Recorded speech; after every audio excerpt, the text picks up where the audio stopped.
Hello hi மக்களே, நான் நமக்கு வந்து சளி பிடிச்சிருக்கு, ஜுரம் இருக்குது. அதனால் சரி இந்த மிளகு பூண்டெல்லாம் தட்டி போட்டு கஞ்சி கொடுத்துருக்காங்க.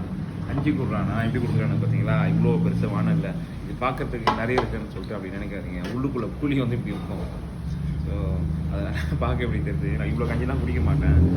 ஒரு கஞ்சி கேட்டது சுத்தமானு சொல்லிட்டு இவ்வளோ இன்னும் வச்சுருக்கானுங்க. அது கூட கொஞ்சம் ஊறுகாய் கொடுத்துருக்கானுங்க. நமக்கு எப்பயாவது ஜுரம் இருக்கும்போது உடம்பு ஒருத்தர் நல்லா இருக்கும் பற்றி அவங்களால போய் சேரக்கூடாது.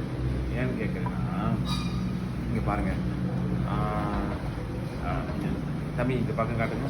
ஒருத்தன் ஜுரத்தில் இருக்கான், ஒருத்தன் மட்டன் பெப்பரு, இந்த பக்கம் சிக்கன் ஃப்ரைட் ரைஸு, அங்கே பாருங்கள் அவனை பாருங்கள் சிக்கன் லுக்கு, அவன் ஒரு ஃப்ரைட் ரைஸை போட்டு நாக் அவுட் பண்ணிட்டு இருக்காங்க.